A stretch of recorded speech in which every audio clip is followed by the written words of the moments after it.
Hello, everybody. It's Lenny Murphy, and I am joined today for one of our interviewer series, and talking with Tom Anderson of Anderson Analytics and Tim Lynch, who recently joined Anderson Analytics. Hey, guys.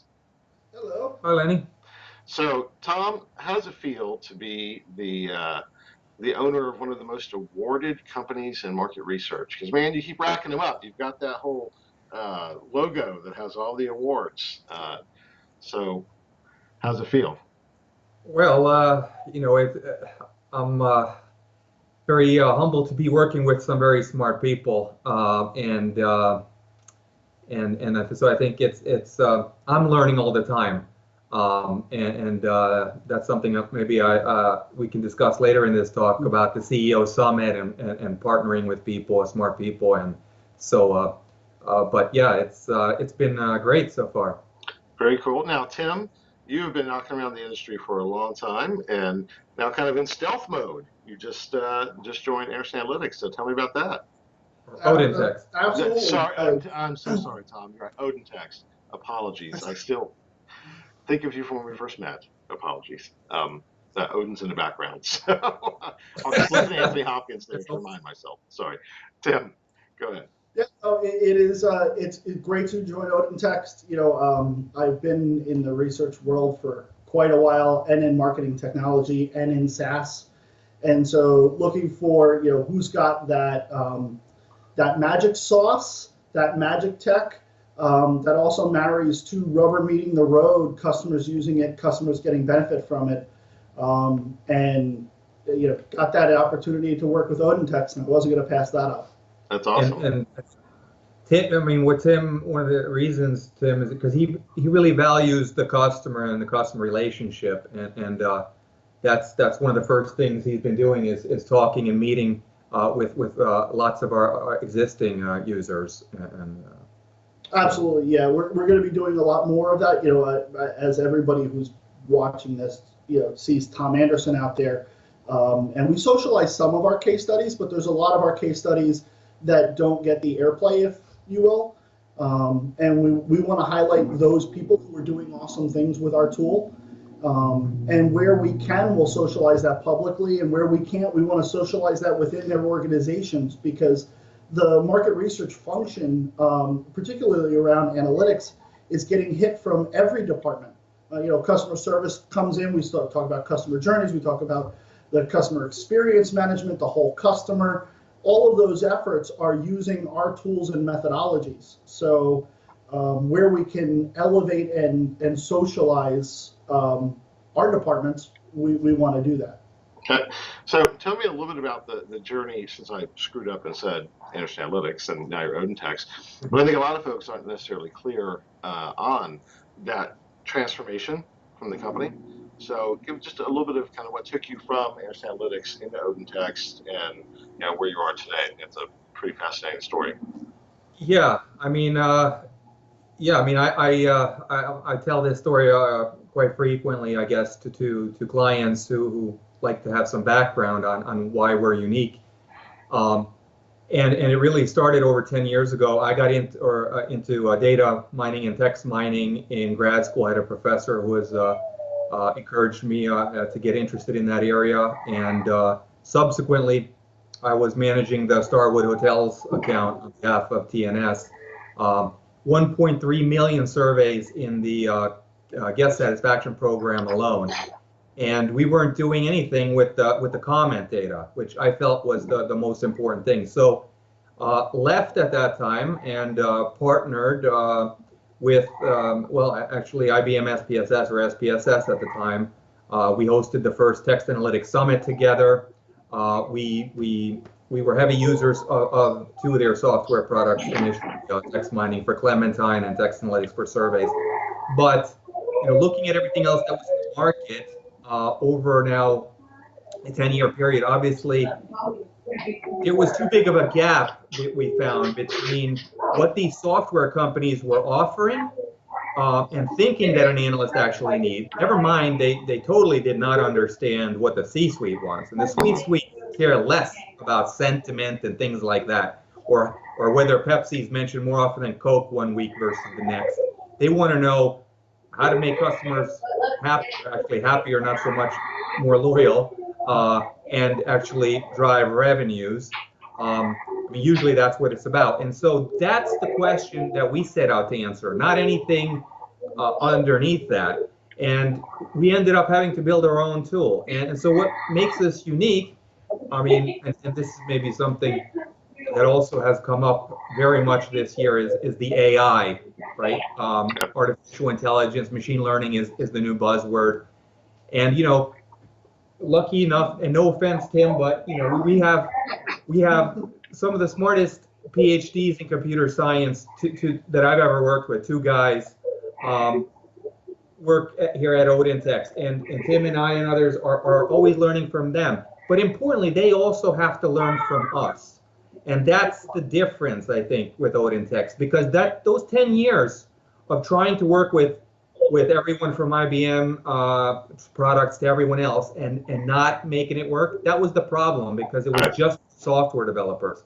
So we have 10 years of experiential knowledge of how to act, what customers actually find useful, and you marry that with computer science, and then, only then, do you have something useful. And so that's sort of where we are, why we are where we are today. That's a neat perspective. So, go ahead, Tim. And that's the I didn't silence my my cell phone, so there's a reminder. Sorry. Go ahead. No, and that's really at the core of this, is that all that we can do with building algorithms and AI and machine learning, you know, the question is to what end? And for us and for our philosophy and what we believe at Odintext is, it's to make a better researcher. Yeah. It's to give somebody with the skills better data, better information. And that's really our bottom up. So our AI, our machine learning feeds that up to the researcher. And so that's what we call our bottom up. And then our top down is the researcher applying their skills to their particular needs. Well, and you've done some, you know, amazing kind of research on research or even promotional efforts over the years that I haven't seen anybody else in the text analytics field try and attempt, like your analysis comparing the Quran to the Bible, right, which you got a lot of press for. The research right before the election, where you didn't quite believe your own data, but you saw that it was going to be a Trump win based on that, and most recently your Showhole research, which was very cool, you know, of how to utilize text analytics to address these various business issues. So I think the proof is there that you've done some amazing stuff that other people just simply haven't done. Thank you. Yeah, well, you know, it's fun to actually, you know, those, we call it text analytics tips, and that's really sort of what we call our blog. Tim just joined, but he's actually gonna be posting probably next week his first text analytics tips.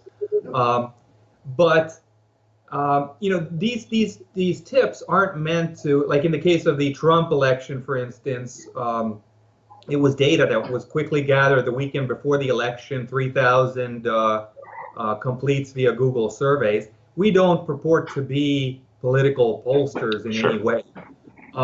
And so, you know, but that said, you know, the data, I mean, Gen Pop US Internet, if that's not important, well, Nate Silver had said that Google's survey sample was one of the best or second best or the best in performing for him. And so, yeah, so while we are sort of setting up experiments for thought to encourage our users who probably are not going to analyze the Quran and the Bible, or are not going to maybe be interested in solving their Showhole dilemma, like the last post, which was fun, and helped us understand, you know, what Netflix must have gone through to build their algorithm, because it's more complex than it sounds, actually. Sure. But you know, you can do so many things with unstructured text data that, you know, more, and everything you can do with structured data almost. So in fact, as part of Text Analytics Tip, we have a new series called Will It Unstructure? So just like Will It Blend? Have you seen that? You know, where the guys the CEO of that blender company, he puts in a iPhone into a blender and says, "Will it blend?" And it shows how great his blender is. Right. And so we're the idea here, and we've done one post so far. We'll have more of this, but we'll take something that researchers normally think has to go in a structured type of question or and of course it doesn't have to be survey data by any means. We have people using it for email, social, different things. But what kind of results do you get if you don't limit it, if you don't box it into a structured question? Is it different? How? Is it better? And why? And so forth. So it's been a fun thing that people say they really enjoy reading. So thank you for that. Yeah, no, well, plus you're just one of the most masterful guerrilla marketers in the industry. So this, it serves two purposes, right? I'm always in awe of how you utilize really good content based on research science, but also is incredibly interesting and helps, raise the brand. So on all levels, applause Well, for that. likewise, we watch you too, Lenny, and Green Book. So.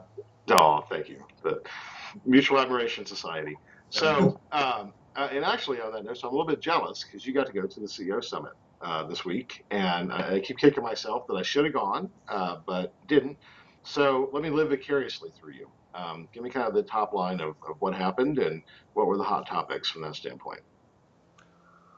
So this was the first time for me attending this CEO Summit. I could have gone in years past where it was hosted by the MRA, but now with the MRA joining with the Casro. For the New Insights Association, I thought, well, this should be the time where I go. And so didn't know what to expect. 65 market research CEOs in one place. And so I blogged about it. It's kind of fun, the experience. But even though it wasn't a headline in the program, what I heard on stage from Steve Schlesinger and Meryl Dubrow, I mean, they did an excellent job, and they said it. Dan Foreman of Haddad said it. Zappy Store, Barry from Zappy Store. Everyone was really saying it was collaboration, and even not just on stage, but also in discussions I had with the other CEOs, which was just as interesting, of course, as anything that happened on stage, was collaboration. And so Meryl had talked about overcoming fears about collaborating with technology research partner. Are they trying to steal our stuff? And I have those fears, or have had those fears too. I came away very optimistic about partnering. We've already seen a big increase in the proportion of our users who are suppliers, and we are training them to fish, sort of say. That's our plan. And we want more of those collaborations and go deeper and do more interesting things. I spoke to one CEO who I really admire of a mid-sized market research company. I'm not going to say who it was or what company it is. But I've looked to them many years now, and we've had conversations. I have been invited there to talk to their entire staff about text analytics and so forth, and more deeper discussions with their CRO and chief science people. And to be honest, I got the sense that they were trying to learn a little bit too much about what we were doing at the time. And this CEO admitted that we tried to build something ourselves to me at this conference, and I was like, yeah, I kind of thought so. But I see it in many places. And the CEO said that it was a lot more difficult than we thought. And by the time we were done, technology had changed and everything, and it just cost a lot. And so please follow up with me after this conference because we need to talk about partnering. And so that's where I heard the kind of message I heard from everyone everywhere. And we should be less worried about each other and more worried about the potential entrants, and so forth. And so I'm very glad that I went to this conference and made many new friends that I never had met before, and look forward to really thinking about how we can, really seriously partner in different ways in the future. It's great. And that's my read on where the industry seems to be transitioning as well. A great openness. I mean, I think as we see the bifurcation between service and consulting in the technology, that just means that there's more opportunity for those two sides to be able to collaborate and do what they do best to reinforce each other. You're unique in kind of transitioning from one to the other, but there's not many folks that have done that or could do it or would want to do that. So I think your perspective on that is really, really special to say, look, been there, done that. This is really tough to build software. It's hard to make this leap. Let us just help you. You do what you do best. We'll do what we do best, and a rising tide floats all boats. So that's great that that's starting to really percolate through. So you've made this transition, and I expect that you've bootstrapped the entire company at this point. Is that right? Well, yeah, we bootstrapped to black. I mean, we had definitely. I mean, I have to mention Connecticut Innovations, for instance, has been a great partner. They're the investment arm of the state of Connecticut, and they're continue to show support and want to invest more. But yeah, we haven't taken a lot of money, and we're. Even though we're just so young, a startup, certainly, just almost about a year and a half old company. Like I said, obviously it's built on a lot of knowledge that came out of Anderson Analytics, and that's why left the Anderson Analytics, because you can't do both. A company cannot focus and get things done on two such very different things. It's important knowledge, consulting, strategy on the one hand that market researchers do, storytelling, etc. But you can't really do two such different things. Right.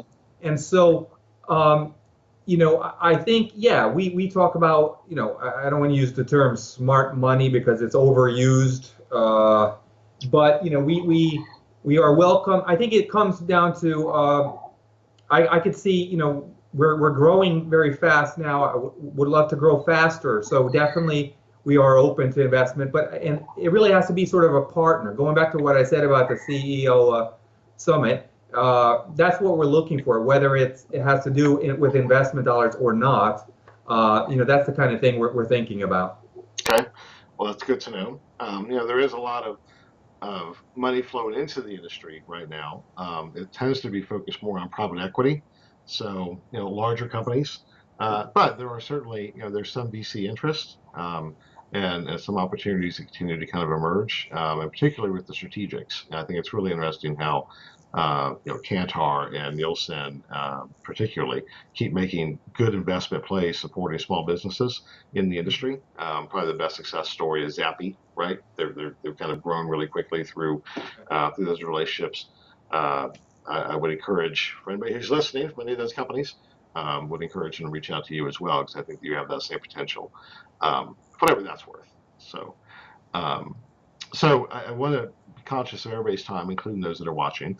As you think about the year ahead, what are kind of the big milestones that you anticipate for Odintext? What are the things that you really want to accomplish this year?